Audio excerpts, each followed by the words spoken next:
Hello, hello, hello. Good evening. It is day 145 of reading the Bible in a year. And this is the proper first reading of tonight because I had to catch up with a chapter that I forgot to read yesterday. Yeah, I forgot to read 2 Kings chapter 2. Because I thought I'd already read it. Yeah.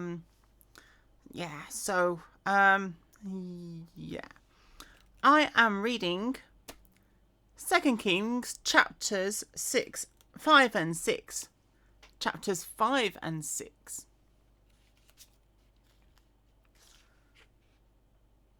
Which is an okay amount of reading.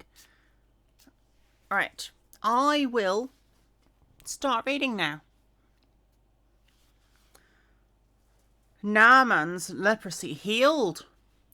Now Naaman, commander of the army of the king of Syria, was a great and honourable man in the eyes of his master, because by him the Lord had given victory to Syria. He also was a mighty man of valour, but a leper. And the Syrians had gone out on raids, and had brought back captive a young girl from the land of Israel. And she waited on Naaman's wife. And she said to her mistress, "If only our master were the prophet who is in Samaria, for he would heal him of his leprosy." And Naaman went in and told his master, saying, Thus and thus says the girl who is from the land of Israel." Then the king of Syria said, "Go now, and I will send a letter to the king of Israel." So he departed and took with him 10 talents of silver, 6,000 shekels of gold, what? And 10 changes of clothing. Then he brought the letter to the king of Israel, which said, "Now be advised, when this letter comes to you, that I have sent Naaman my servant to you, that you may heal him of this leprosy." And I don't know why I'm doing that voice. And it happened when the king of Israel read the letter that he tore his clothes and said, "I am God to kill and make alive. And this man sends a man to heal him of his leprosy. Therefore, please consider and see how he seeks a quarrel with me." Oh, he says, "Am I?" Not "I am." Okay. So it was when Elisha, the man of God, heard that the king of Israel had torn his clothes, that he sent to the king and saying, "Why have you torn your clothes? Please let him come to me, and he shall know that there is a prophet in Israel." Then Naaman went with his horses and chariot and stood at the door of Elisha's house. And Elisha sent a messenger to him, saying, "Go and wash in the Jordan 7 times, and your flesh shall be restored to you, and you shall be clean." But Naaman became furious and went away and said, "Indeed, I said to myself, he will surely come out to me and stand and call on the name of the Lord his God, and wave his hand all over the place and heal the leprosy. Are you not the Abana?"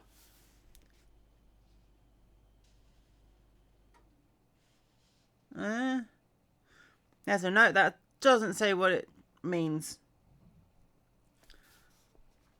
Are not the Abana and the Pharpar, the rivers of Damascus, better than all the rivers of Israel?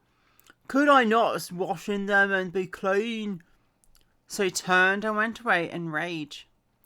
And his servants came near and spoke to him and said,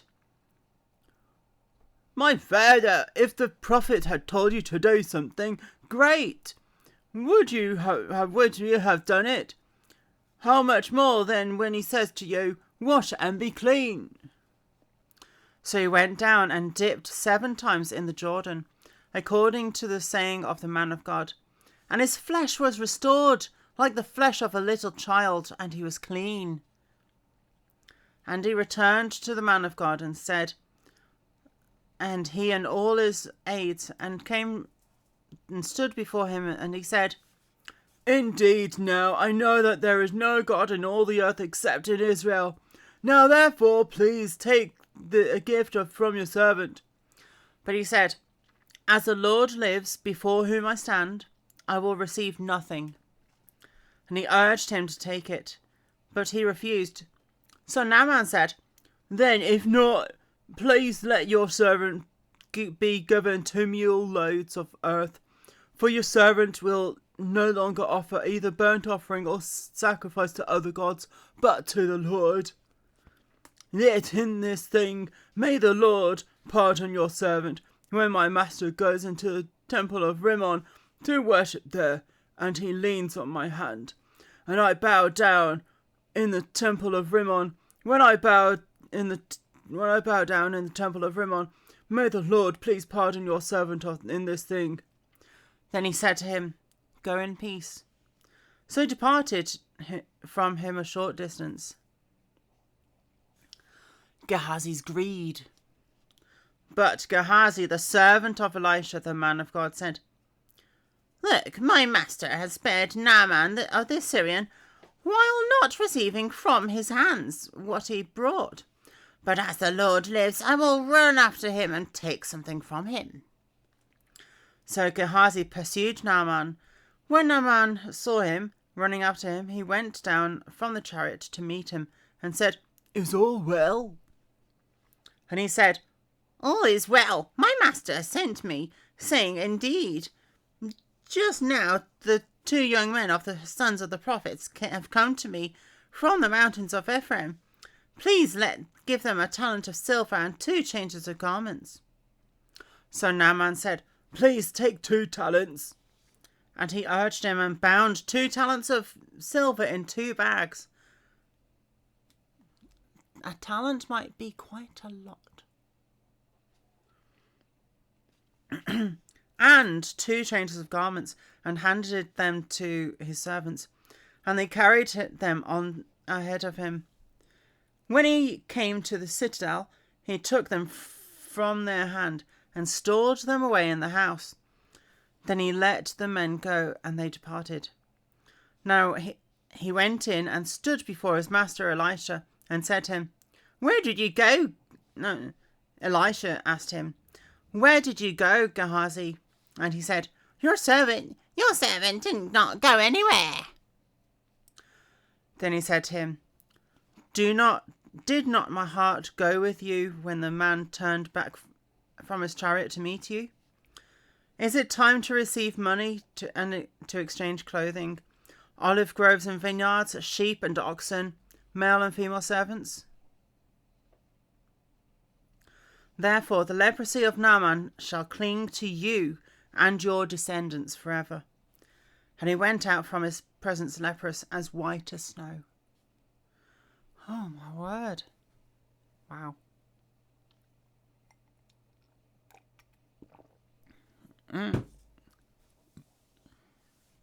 Well, he was greedy and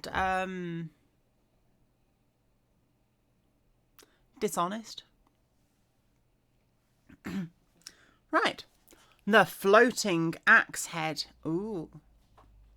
And the sons of the prophets said to Elisha, See now, the place where you dwell with you is too small for us. Please let us go to the Jordan, and let every man take a beam from there, and let us make that place where we may dwell. So he answered, Go. Then one said, Please consent to go with your servants. And he answered, I will go. So he went with them, and when they came to the Jordan, they cut down trees. But as one was cutting down a tree, an iron axe head fell into the water, and he cried out and saying, Alas, master, for it was borrowed. So the man of God said, Where did it fall? And he showed him the place.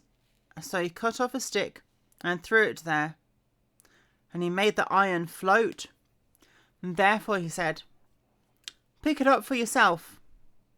So he reached out his hand and took it.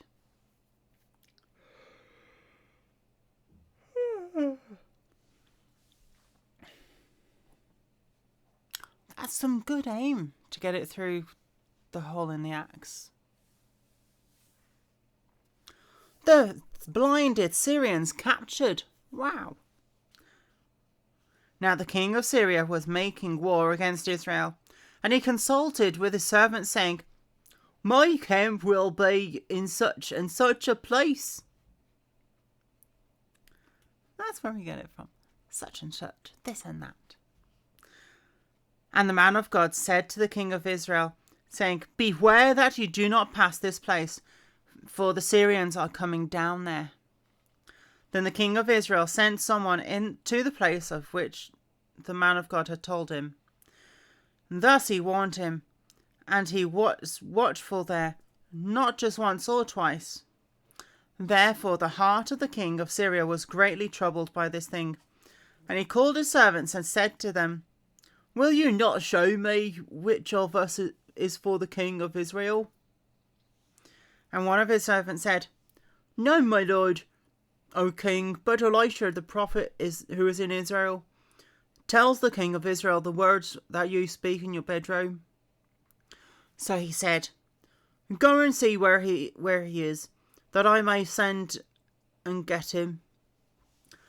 And so it was told him, saying, "Surely he is in Dothan." Therefore he sent horses and chariots with great army there, and he came by night and surrounded the city. And when the servant of the man of God rose early and went out, there was an army surrounding the city with horses and chariots. And his servant said to him, "Alas, my master, what shall we do?" So he answered, "Do not fear, for those who are with us are more than those who are with them." And Elisha prayed and said, "Lord, I pray, open his eyes that he may see." Then the Lord opened the eyes of the young man, and he saw, and behold, the mountain was full of horses and chariots of fire all around Elisha. So when the Syrians came down to him, Elisha prayed to the Lord and said, "Strike this people, I pray, with blindness." And he struck them with blindness according to the word of Elisha. Now Elisha said to them, "This is not the way, nor is this the city. Follow me, and I will bring you to the man whom you seek." But he led them to Samaria. So it was, when they had come to Samaria, that Elisha said, "Lord, open the eyes of these men, that they may see." And the Lord opened their eyes, and they saw, and there they were inside Samaria. Now when the king of Israel saw them, he said to Elisha, "My father, shall I kill them? Shall I kill them?" But he answered, "You shall not kill them. Would you kill those whom you have taken captive with your sword and bow? Set food and water before them, that they may eat and drink and go to their master." Then he prayed. Then he prepared a great feast for them, and after they had eaten and drank, he sent them away, and they went to their master. So the bands of the Syrian raiders came no more into the land of Israel. Syria besieges Samaria in famine. Oh no. And it happened after this that Ben-Hadad, king of Syria, gathered his army and went up and besieged Samaria. And there was a great famine in Samaria, and indeed they besieged it until a donkey's head was sold for 80 shekels of silver. What? And 1/4 of a cab of dove droppings for 5 shekels of silver. Dove dropping? Ew. Then, as the king of Israel was passing by on the wall, a woman cried out to him, saying, "Help, my lord, O king!" And he said, "If the Lord does not help you, where can I find help for you? From the threshing floor or from the winepress?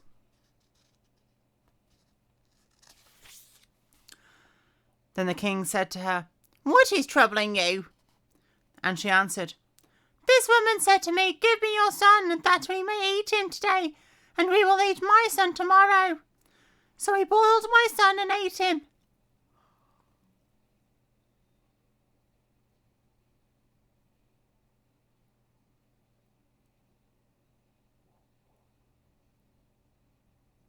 Oh. And I said to her on the next day, Give me your son that we may... But she has hidden her son.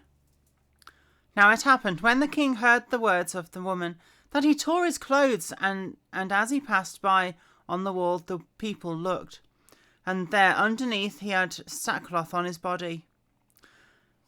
Then he said, Go and do so to me, and more also, if the head of Elisha the son of Shaphat remains on him today. But Elisha was sitting in his house, and the elders were sitting with him. And the king sent a man ahead of him.